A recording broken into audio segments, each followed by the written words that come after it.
मित्रों, ज्येष्ठ पूर्णिमा की हार्दिक शुभकामनाएं। दोस्तों, 22 जून ज्येष्ठ पूर्णिमा के दिन गाय को खिला दें। ये एक छोटी सी चीज, इतना धन पैसा आएगा कि संभाल नहीं पाओगे। दोस्तों, वैसे तो प्रत्येक मास की पूर्णिमा तिथि को धनदायक और समृद्धशाली शुभ माना जाता है, लेकिन साल की कुछ खास पूर्णिमा तिथियों को सबसे शुभ और मंगलकारी माना जाता है। मानो उपरांत इच्छा हेतु गाय को जरूर खिला दें। यह चीज पुराणों में पूर्णिमा का दिन बेहद पवित्र माना जाता है। इस दिन तामसिक चीजों का सेवन न करें, ब्रह्मचर्य का पालन करें, क्लेश कलह से बचकर रहें, किसी को अपशब्द न बोलें। इस दिन द्वार पर आए याचक को अपने सामर्थ्य के अनुसार दान देना चाहिए। इस दिन चावल का दान करना भी बहुत शुभ माना जाता है। इससे चंद्र ग्रह से संबंधित दोष दूर हो जाते हैं। अगर हिंदू धर्म की माने तो ऐसी मान्यता है कि गाय की सेवा अगर निस्वार्थ भाव से की जाए तो घर में लक्ष्मी का वास होता है। वैसे तो युगों से चला आ रहा है कि गाय को हम कुछ न कुछ खिलाते जरूर हैं। गाय को सनातन धर्म में लक्ष्मी स्वरूप भी माना गया है। कहा जाता है कि गाय की सेवा करने से घर परिवार सुखी और संपन्न रहता है। जिस घर में गाय की सेवा निस्वार्थ भाव से होती है, उस घर में लक्ष्मी जी की कृपा हमेशा बनी रहती है। और जिस घर में गाय की सेवा नहीं होती, अचानक से किसी भी प्रकार की वहां पर विघ्न बाधाएं आती रहती हैं। वैसे तो कुछ लोग शहरों में भी रहते हैं, महानगरों में रहते हैं, तो वहां पर गाय पालना संभव ही नहीं है। लेकिन गाय को वहां पर भी रोटी जरूर खिलाई जाती है। लेकिन कई बार गाय को खिलाने में कुछ भूल हो जाती है। तो कौन सी वो 3 चीजें हैं जो गाय को नहीं खिलानी चाहिए, आज हम आपसे इस वीडियो में साझा करेंगे। लेकिन दोस्तों, उससे पहले आपसे रिक्वेस्ट करते हैं कि वीडियो को लाइक जरूर करिएगा, दोस्तों को शेयर कर दीजिएगा, और अगर आपने अभी तक चैनल को सब्सक्राइब नहीं किया है तो चैनल को सब्सक्राइब करके बेल आइकन जरूर दबाएगा। दोस्तों, गाय के अंदर सभी देवी देवताओं का निवास माना जाता है, तो आप सुबह जो पहली रोटी बनती है वो अगर गाय को खिलाते हैं तो देवी देवताओं का आशीर्वाद मिलता है। गाय को गुरु के साथ जोड़ा गया है, यानी गुरु ग्रह के साथ, बृहस्पति ग्रह के साथ। इसीलिए गुरुवार के दिन गाय को रोटी पर एक चुटकी हल्दी डालकर खिलाएं तो सुख संपत्ति धन ऐश्वर्य बढ़ता है, दुष्ट ग्रह शांत हो जाते हैं।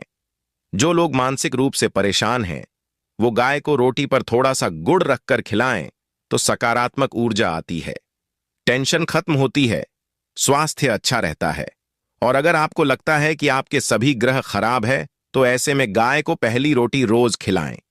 सभी ग्रह धीरे धीरे शुभ हो जाएंगे। कभी कभी जीवन में लंबे समय से कोई शुभ मंगल कार्य नहीं हो रहे होते, तब ऐसे में आप गाय को रोटी खिलाएं। गाय के मस्तक को छूकर अपनी मन्नत कहें, प्रणाम करें। पैर छुए तो आपकी मन्नत जरूर पूरी होगी। तो ये था गाय को आप क्या खिलाएं उसके बारे में, लेकिन गाय को क्या नहीं खिलाना चाहिए अब हम वो जानते हैं। गाय को रोटी तो हर कोई खिलाता है। अब ये रोटी बासी बिल्कुल भी नहीं होनी चाहिए, यानी कि एक दिन पहले की जो रोटी बनी रहती है और आप दूसरे दिन सुबह सुबह खिला देते हैं, वो नहीं खिलानी चाहिए। कई बार आप रोटी बना लेते हैं और उस दिन गाय मिलती नहीं तो रोटी रखी रह जाती है। फिर वो अगले दिन गाय को खिलाने से गाय का अपमान माना जाता है, वो रोटी बासी कहलाती है। इसलिए गाय को एक दिन पहले की बची हुई रोटी कभी नहीं खिलानी चाहिए। सड़ी गली चीजें, खराब चीजें गाय को मत खिलाइए, इससे घर में परेशानी आती है। अगर आप ऐसा करते हैं तो अपनी आदत को बदलिए, क्योंकि इससे घर में तकलीफ आती है। गाय को हरा चारा तो हर कोई खिलाता है। हरा चारा आप खिलाते समय एक बात का ध्यान रखें, गाय को सबसे ज्यादा पीपल का पत्ता लोग खिलाते हैं, पर पीपल का पत्ता आप खुद से तोड़कर मत खिलाइए। दूसरी बात, आप घर में सब्जी लाते हैं तो साग आ जाता है तो उसमें से अच्छी चीजें तोड़कर रखें। बचा खुचा आप गाय को न खिलाएं। आप जो देंगे वो गाय खा लेगी, लेकिन थोड़ी सी कुछ अच्छी चीजें मिलाकर गाय को खिला दीजिएगा तो ज्यादा फायदा होगा। गाय को दूध नहीं पिलाना चाहिए। आप दही चावल खिला सकते हैं, लेकिन दूध ताजा हो या बचा हुआ भूलकर भी गाय को मत पिलाइए। तो 3 चीजें गाय को नहीं खिलानी है। एक तो बची कुची रोटी नहीं खिलानी है, कोई भी अनाज बच जाए उसे दूसरे दिन गाय को नहीं खिलाना है। जैसे चावल बच जाता है, रोटी बच जाती है, और आप अगर चारा खिलाते हैं उन्हें तो सड़ा गला मत खिलाइए। और अगर खिलाते हैं कोई चीज तो उसके साथ कुछ अच्छी चीजें मिला लें। और गाय को दूध भी नहीं पिलाना है। ये चीजें बिल्कुल भी नहीं खिलाएं, नहीं तो घर में गरीबी आती है। माता लक्ष्मी आपके घर में वास करना छोड़ देती है। 84 लाख योनियों के सफर करके आत्मा अंतिम योनि के रूप में गौ का रूप धरती है। गाय लाखों योनियों का वो पड़ाव है जहां आत्मा विश्राम करके आगे की यात्रा शुरू करती है। दोस्तों, गाय कोई अपशगुन नहीं होता है। जिस भूभाग पर मकान बनाना हो, वहां पर अगर आप 15 दिन के लिए गाय और बछड़ा बांध देते हैं तो वो जगह पवित्र हो जाती है। भूभाग से बहुत सारी आसुरी शक्तियों का नाश हो जाता है, क्योंकि गाय में सकारात्मक ऊर्जा का भंडार माना गया है। गाय का मार्ग रोकना, अगर आप कहीं भी जा रहे हैं और गाय माता आपका मार्ग रोक दें तो ये बहुत ही शुभ माना जाता है। गाय और बछड़े का दर्शन एक साथ आपको हो जाए तो आपकी सफलता का प्रतीक माना जाता है। अगर आपके घर के आसपास गौ घूमती रहती है तो इसका मतलब है कि आपके घर से काफी सारे संकट अपने आप ही दूर होने वाले हैं और समृद्धिपूर्वक जीवन आपको मिलता है। गाय के समीप आप अगर जाते हैं तो संक्रामक रोग, कफ, खांसी, सर्दी, जुकाम आदि का ग्रह अपने आप ही बिना दवाइयों के भी नाश हो जाता है। अगर आपको गाय अचानक से पूंछ मार देती है तो यह बहुत ही शुभ संकेत माना गया है, और काली चितकबरी गाय का ऐसा करना तो और भी ज्यादा शुभ माना गया है। पंचगव्य जो होते हैं वो कई रोगों में लाभदायक है। पंचगव्य क्या क्या हुए? गाय के दूध, दही, घी, मूत्र और गोबर। इन सभी को शरीर की रोग निरोधक क्षमता को बढ़ाकर रोगों को दूर करने वाला माना गया है। ऐसा कोई रोग नहीं है जिसका इलाज पंचगव्य से नहीं किया जा सकता। दोस्तों, आज के समय में लोग गौमाता की पूजा करने के बजाय, उनका सही उपयोग करने के बजाय उनको काटकर मारकर खाना ज्यादा पसंद करते हैं। बुरा लगेगा शायद, पर यह सच है। और गाय को रोटी देने से न केवल सुख समृद्धि की प्राप्ति होती है, बल्कि बरकत भी होने लगती है। अगर आप गौ को पाल सकें तो अच्छी बात, लेकिन आज के मॉडर्न युग में जहां लोगों की शायद खुद की घर में रहने की जगह नहीं है, ऐसे में गौ को रखना थोड़ा कठिन और महंगा हो सकता है। ऐसे में आप गौ को रोटी दें। कम से कम रोटी देकर के आप सुख समृद्धि को प्राप्त कर सकते हैं। आपके घर में बरकत होने लगती है। हमारे बुजुर्ग हमेशा से कहते आए कि गाय को रोटी खिलानी चाहिए, लेकिन समय स्थिति के चलते गाय की सेवा हर कोई नहीं कर पाता। लेकिन कम से कम रोटी तो आप खिला सकते हैं। अगर रोटी भी नहीं खिला सकते, जैसे काफी सारे जो हमारे भाई बहन मलेशिया वगैरह में, लंदन वगैरह में बैठे हैं, उनको गाय नहीं मिलती है। वो पूछते हैं कि हम कैसे घोसेवा करें। आप ऐसा कर सकते हैं, आप गौ के नाम के पैसे निकलते जाएं और फिर आप चाहे तो कभी इंडिया आए तो आप गौशाला में दान दे दें, या फिर आप चाहें तो वहीं पर किसी गरीब को गौ के नाम की रोटियां खिलाएं। किसी भी अनाथाश्रम में चले जाएं, किसी वृद्धाश्रम में चले जाएं, किसी भी दूसरे सफेद पशु को आप भोजन कराएं। ये भी आपके लिए बहुत अच्छा होने वाला है। कम से कम रोटी जरूर खिलाएं। हमारे देश में कई जगह देखा गया है और कई लोगों का प्रश्न आता है कि हम झूठी रोटी गाय को देते हैं, क्या ये सही है या गलत है? हम झूठा खाना, बचा हुआ खाना गाय को खिलाते हैं, यानी जो बच जाता है वो गाय के हवाले कर दिया जाता है। तो आपको बता दें दोस्तों, रामायण काल में गौ माता को एक श्राप मिला था। उसी की वजह से आज उनके साथ ऐसा हो रहा है। उसी श्राप की वजह से गौ माता में देवी देवताओं का वास होने के बाद भी उनको झूठा खाना पड़ता है। यहां तक कि पॉलीथीन भी खाते हैं। हालांकि ये किसी भी लिहाज से सही नहीं है। आपको बता दें, वाल्मीकि रामायण में सीता द्वारा पिंडदान देकर दशरथ की आत्मा को मोक्ष मिलने का संदर्भ आता है। जो लोग जानते होंगे वो जानते हैं कि वनवास के दौरान भगवान राम, लक्ष्मण और सीता पितृपक्ष के दौरान श्राद्ध करने के लिए गया धाम पहुंचे। वहां श्राद्ध कर्म करने के लिए जरूरी सामग्री जुटाने राम और लक्ष्मण तो चले गए और सामान लेकर नहीं आए। इधर दोपहर हो गई, पिंडदान का समय निकलता जा रहा था। सीता मां घबराने लगी। तभी दशरथ की आत्मा ने पिंडदान की मांग कर दी। अब गया जी के आगे फल्गु नदी पर अकेली सीता जी मुश्किल में पड़ गई। उन्होंने फल्गु नदी के साथ वट वृक्ष, केतकी के फूल और गाय को साक्षी मानकर बालू का पिंड बनाया और स्वर्गीय राजा दशरथ अपने ससुर के निमित्त पिंडदान कर दिया। थोड़ी देर में भगवान राम और लक्ष्मण जब लौटे तो उन्होंने कहा कि समय निकल जाने के कारण मैंने पिंडदान कर दिया। बिना सामग्री के पिंडदान कैसे हो सकता है? इसीलिए राम जी ने सीता मां से प्रमाण मांगा।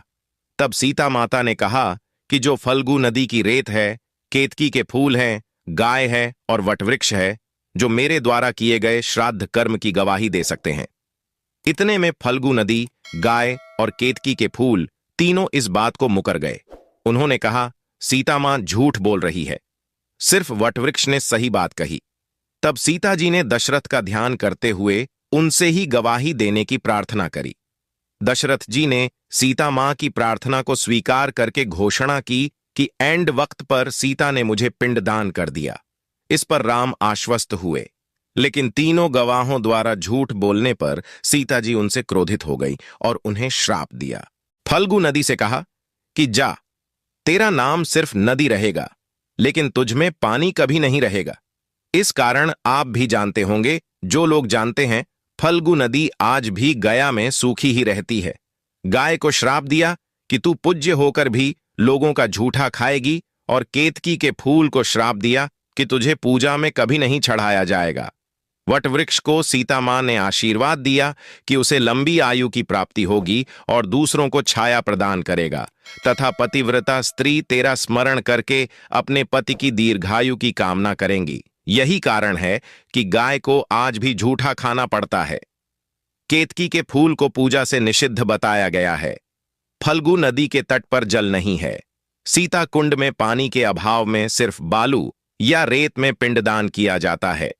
दोस्तों, शास्त्रों के मुताबिक गौ माता में सारे देवी देवता निवास करते हैं। 33 कोटि देवी देवता और पितर का निवास होता है।